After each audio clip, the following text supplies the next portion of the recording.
Welcome to today's third episode of IBU Econ Talks podcast. We are coming back after the holidays.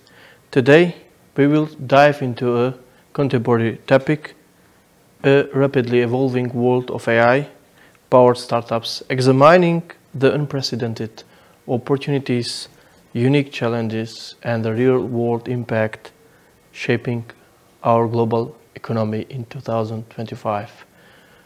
For this conversation, we are delighted to have as a guest an expert, Mr. Igor Mishevsky. He is experienced market systems development advisor with a focus on green economy, digital work, and startup. Meanwhile, he is very active in entrepreneurship ecosystem as an investor, venture builder, and advisor.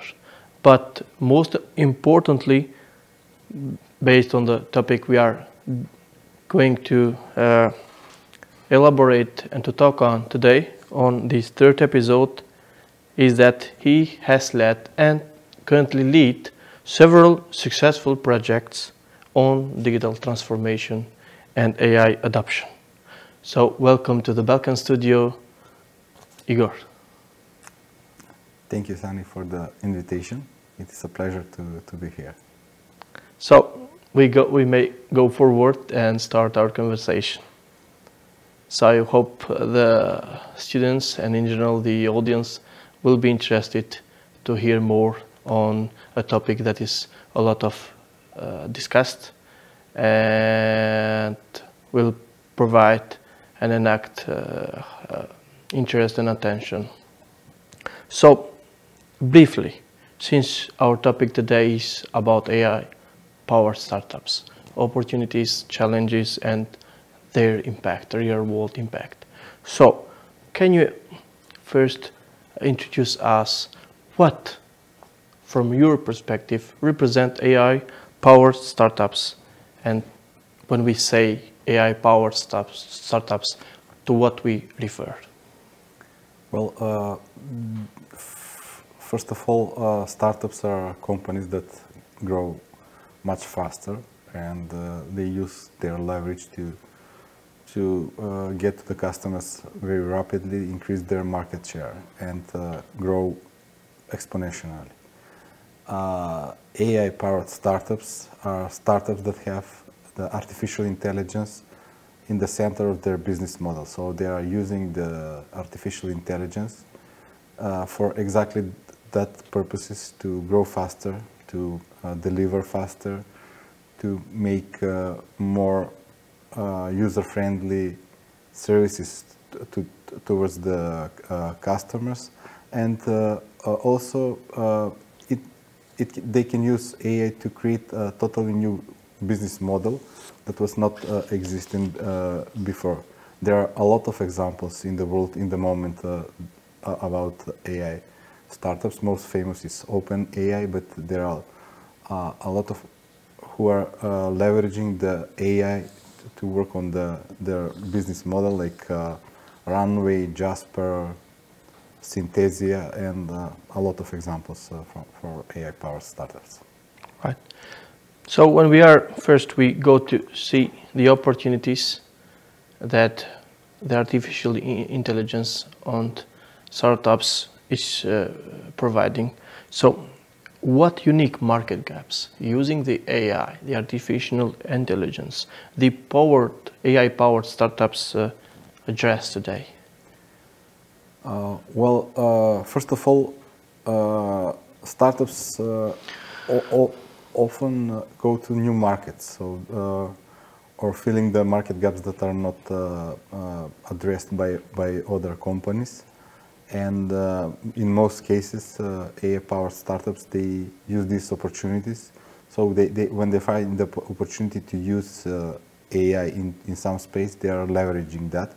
So for example, in the video editing space, AI can leverage, the company can leverage AI and build a business model to help the customers to develop video or image much faster, to edit and to to develop it.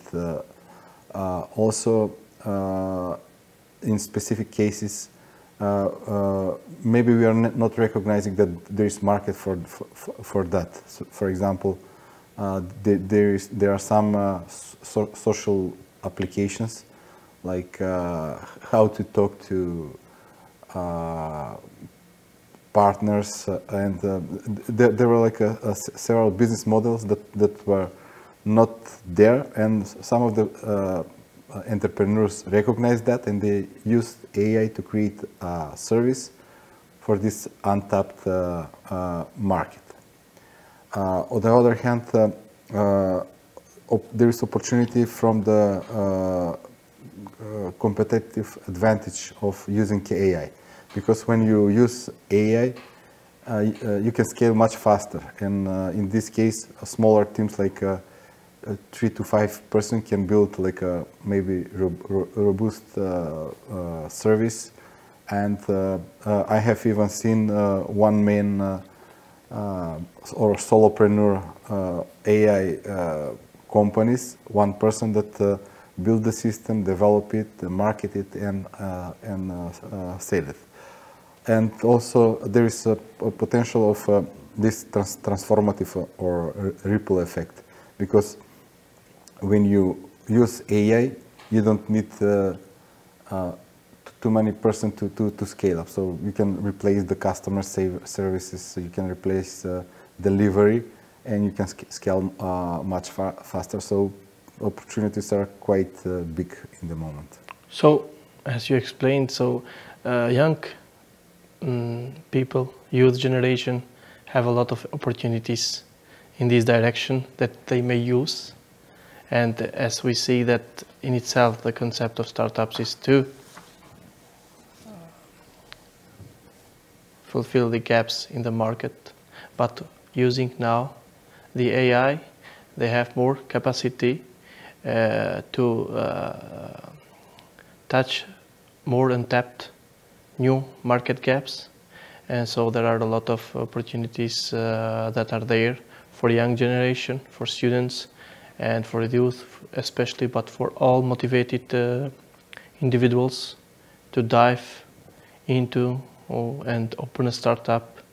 And so I think that this conversation would be more helpful for them in order to have elaborated this issue and to motivate them in order to approach people like you, experts, but also angels that will support them, will lead them through that way in order to open a startup. And why not to be successful tomorrow? As you said, you have an opportunity to be a solo entrepreneur, or maybe to form with your friends 2, 3, or 5, and to make a successful startup or company in a new sector. So concretely, how does leveraging the AI give startups a competitive advantage in economic terms regarding to the other participants in the market? Yeah, so as I said before, they can scale faster, they can leverage their expertise, and I have seen examples when they are using AI to automate the whole sales process and the whole pipeline, and with that substituting whole sales departments, and it will give competitive advantage to the startups compared to the other companies. And what about business models? Which business models are proving to be most successful for AI-driven startups? Well, for now, working for software as a services, it's one of the business model that it is leveraged a lot with AI, because it is you use the software as a service, as the name says, And if you put AI into most of the processes, you will speed up things, you will make the more lean, and you will optimize. The second part can be like B2B models. B2B models working with big companies can also provide, if you use AI, you can leverage most and optimize most of the activities. And yeah, every business model that includes somehow technology can be leveraged with AI. You mentioned previously that AI is transforming traditional industries, and how it's doing that, and what economic ripple effects, you mentioned earlier a little bit, what economic ripple effects are emerging as a result of the AI? Yeah, so there are quite evidence that the things are speeding up. So we will see more and more direct communication that are coming from persons on our social networks, and will be AI in background. So it can be automatization that is done in order to reach more people. So that will give this ripple effect. So for example, I developed a custom ChatGPT, and in order to test it, instead of going one by one, I created a campaign with a tool that leverage automatization and AI.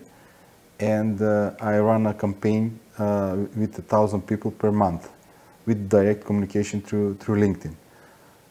It didn't cost me any time, but it created a ripple effect, getting to 1,000 people. 200 of them tried the ChatGPT, and 10 of them give me feedback how to improve it. So, and this is only on a smaller level. And if you have a company that can use this kind of transformative approach, it will bring even more and more benefits to the companies. Yeah. What about to see the challenges? What are the main funding hurdles or obstacles facing AI startups, and how can founders overcome them? Since you are quite experienced in that direction, especially for our country. Well, it is it is a sword with two blades, with two edges. So it first, because you can leverage AI, startups don't need VC funds from one side to start the business and grow it organically, bootstrapping. And this is creating quite, for example, VC money in that case will be not used. So we were talking and because of that, we saw emerging startups and in terms of teams and solopreneurs that are just building the product and go directly to the market without finding funding. On the other hand, you have AI startups or companies that require quite ventures, more like computing power for the AI, to use the tokens, to use the models, the computing power. And they are investing a lot, even not knowing if the product itself is feasible, profitable, or it will work. Because in the time of AI, if you develop, you should either be the first, deploy it, and sell it. Or if you wait and improve it, maybe in a couple of months you will have like competition that will just destroy it. Yeah. And what about the regulation? How do regulatory uncertainties impact the growth prospect of these AI-powered ventures? Well, it depends of the local legislative. AI, for example, in the United States, it is quite unregulated, or there is some acts that were signed, but still it gives a lot of freedom, let's say, for development. And from the other hand, in the EU, AI Act creates quite risk for the local companies about usage, about how it should be treated. And it depends, for example, where the company is located, where the clients are, where the computing power is used, where the data is stored. So there is quite a lot of challenges, and in order to be aligned with the regulatory, you need to be very careful. But when you're a startup, I think I have this saying, you need to break things. So when you're a startup, start doing it, and when you find the problem, then you'll solve, you'll manage. And normally in these kind of environments, where you do have lack of some regulation for some issues, and how you mentioned that you go as a startup, you break into a new market to fulfill a new gap, and then you may later found a kind of challenge or obstacle in this term, and normally arise the ethical dilemmas. So what about that? What ethical dilemmas do founders face when deploying AI scale? Well, I'm not sure that most of the founders have ethical dilemmas when they are working on their product. We can see the example of OpenAI with Sam Altman, for example, or the other ones who are working with AI. They are just looking forward. Ethical dilemma in many cases come from the supporters, from the clients, etc. Communities. Yeah, so from my point of view, you should be open of what you're developing, for what purpose and how. When I developed this custom ChatGPT, I put it in the community, and there were like two biggest questions about security of information when you put it there, and what's behind it. So for what's behind it, I create like a white paper with explanation what is the ChatGPT, what resources it has, how it was trained, what is the prompt about, and changelog of what changes were made into the document, to be very open and transparent what I am building and for which purpose. My purpose was not to get money or to make a product to sell it. My purpose is to first to develop and leverage AI, and second was to increase the awareness of using the AI into the community. When it comes to the security of data, I think there was also a little bit explanation of how AI treats the data. For example, in the ChatGPT, if you open specific chat and you put the documents there, yes, they are temporarily stored in their servers, but you can delete them, and after 30 days they will be deleted from the servers. In that case, AI is not using that documents to train, but it is using those documents to give you that answer. Feedback. Yeah, so it's a closed loop. On the other hand, you can create your own ChatGPT, your own custom copilot or agent, and you can build upon your resources. And but still, we need to increase the awareness of what that means. I recently tested in one organization, asked the permission to use all the data of the company, from the Microsoft server for ChatGPT, and it was denied. And of course, if I was on their place, I will deny it, because you will providing access to all the documents that are stored in that. So in many cases, you need to know what are you giving to the AI and for which purpose. So, as you mentioned, there is a lot of lack of information, proper information, and need to increase the awareness of the people.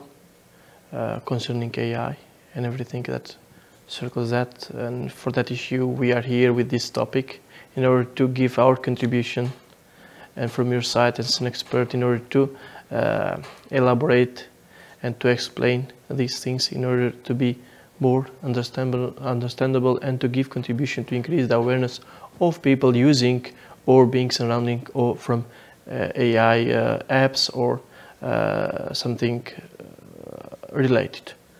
So we are going to now, we have talked a little bit and about opportunities, challenges. Now we want to see the real world impact of AI powered startups. For example, can you share with us real world examples of AI startup driving significant economic or social impact or change?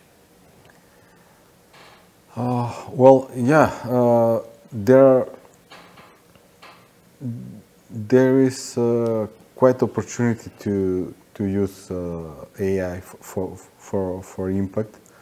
There are quite examples of how AI models can be used with the startups for social change.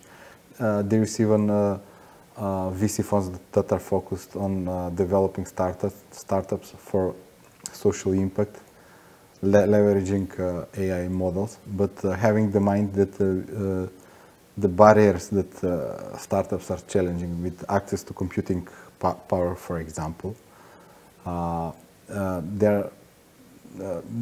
When they are starting, they are not using too much focus on impact. So when startups are starting, they want to get a product and put it straight away on the market. And there are examples like I know Synthesia is one startup that developed virtual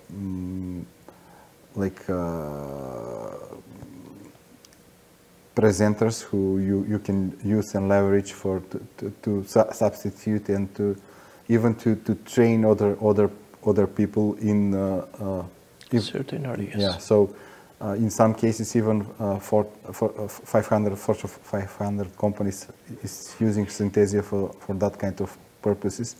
But you can leverage that, and you can provide training for a specific group, social, to provide social inclusion, to provide impact specifically on specific team without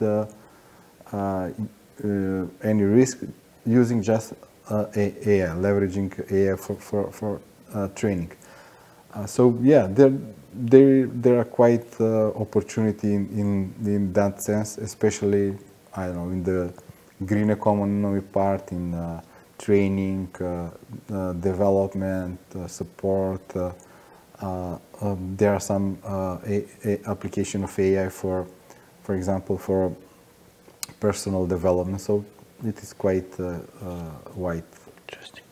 And what about sectors or regions, for example, what are these sectors or regions that are seeing the most benefits, or even if there are disruptions from AI power startups activities? Because it's something new. Yeah, so for most of the sectors that are disrupted by AI are creative industries, because now you can create much faster, much easy, much. Then it's much cheaper. Yeah. Then you have the marketing sales part completely SDR. You can have like a voice agents that can receive or even dial up to your number, ask support. So the whole business process outsourcing part that is now outsourced from the big companies can be substituted with AI, with agents and similar. Also, education is something that can be because now you will not need a person who will help you into the part of education. logistics, it's quite because we are seeing the rise of robotaxi, robotrucks. So it seems like a little bit distant, but I think that in 10 days we will see trucks that are driving on the highways with AI. So there are quite a lot of industries that can be disrupted. And if we talk about regions, it depends on the development of the region. I think Western countries, Europe, USA will be a lot of ground for disruption into the industry itself.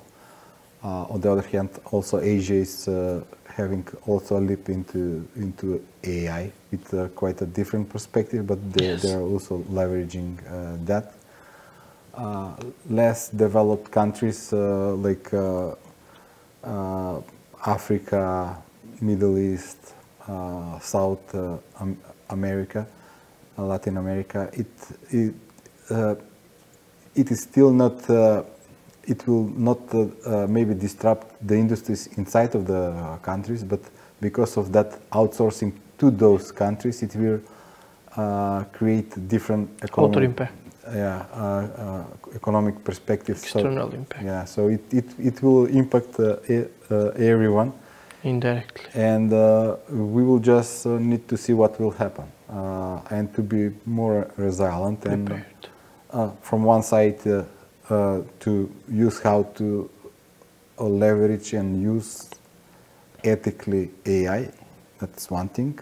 So in everyday work, in everyday job, and from the second part to be more resilient, to have a skill that will not be replaceable. So if I am a consultant, yeah, I can use AI for producing papers that are like maybe 5 times faster than previously. But the other hand, the space is shrinking, so I should think about industry and implementation of my skills in the industries, in the sectors, or even in skills that will not be affected too much by AI. And what about, we see that in this way we will have a profound, bigger transformation going on, different sectors, different regions. What about the feedback from the customers? How are customers' behaviors and expectations shift as more startups using AI are adapting more and more the artificial intelligence in their activities?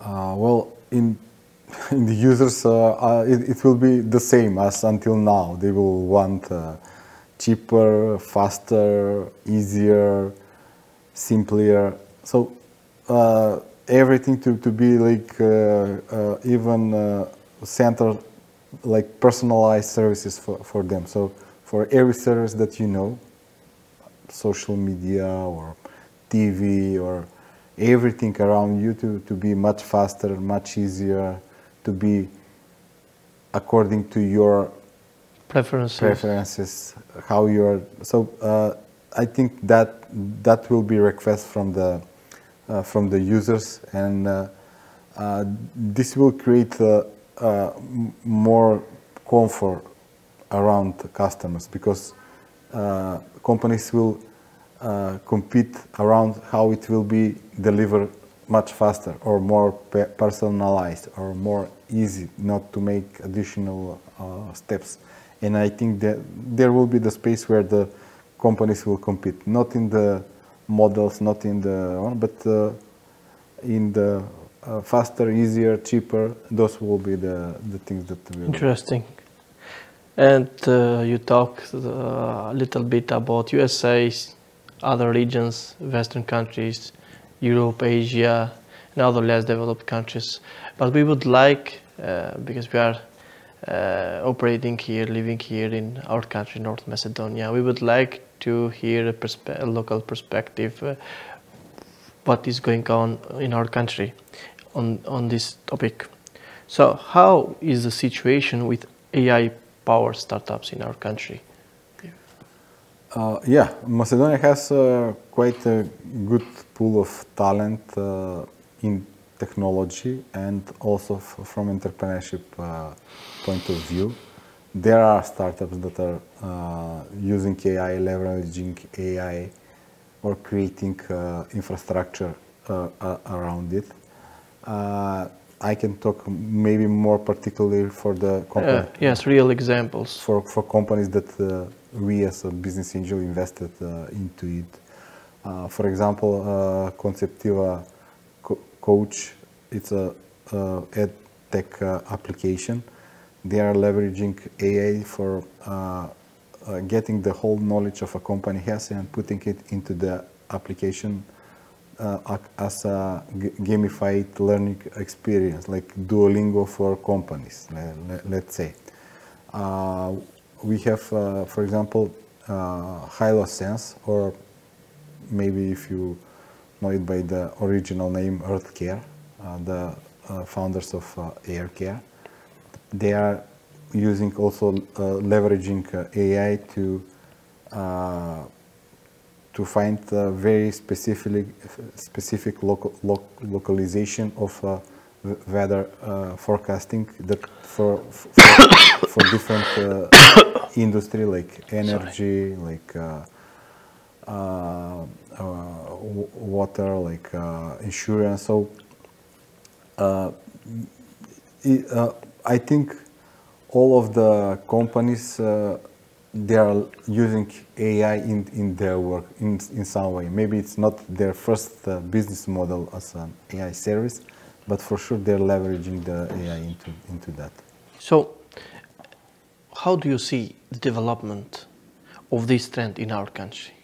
Because you mentioned several successful examples already. Well, first of all, most of the startups will be export based, so they will provide services or products for for the whole world, and that's also definition of the startup.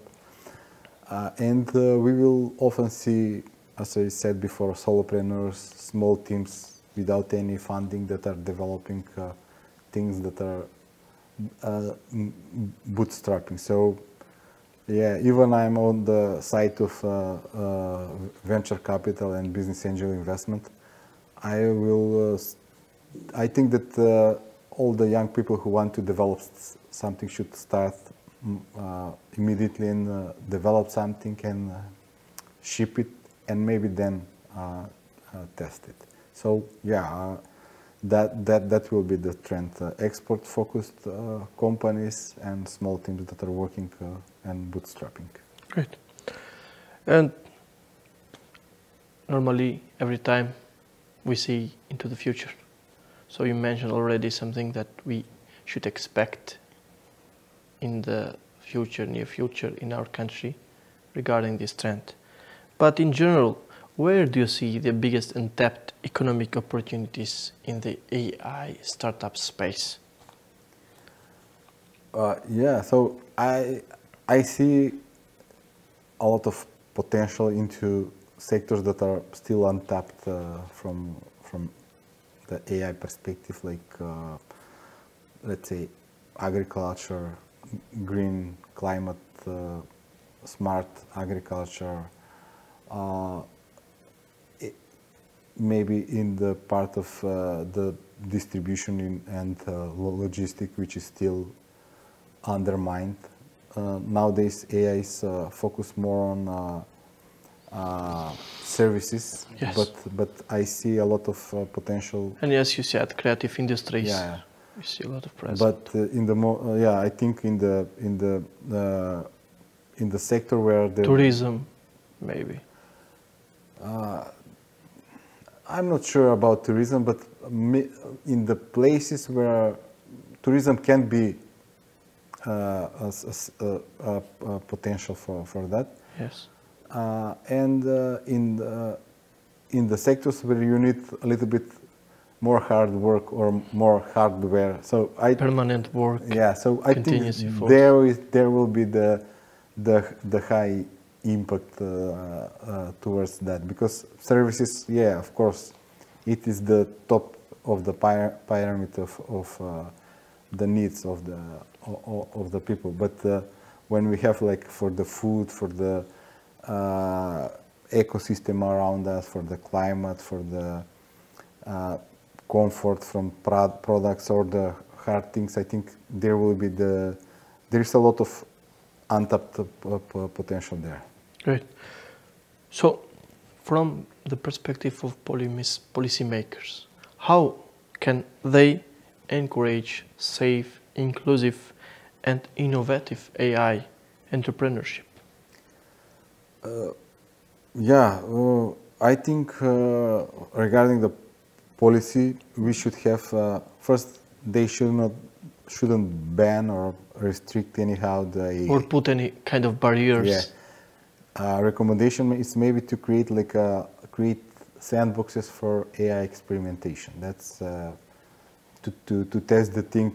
Interesting idea. With dummy data, with not training it with something. So, as I mentioned with my experiment of custom ChatGPT, I started with some point and tried experimented. Yeah, in the beginning it's a lot of wrong ideas, a lot of wrong answers, suggestions. So you're trying to train the model,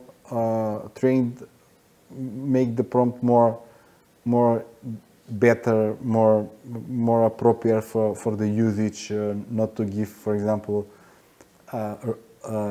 ready examples, but to challenge the answer. So to make it more like helpful for the person. So I believe that AI should be about experimentation, and when we talk about experimentation, we will need all the resources, and we will need some of the data to train. So that will be my recommendation.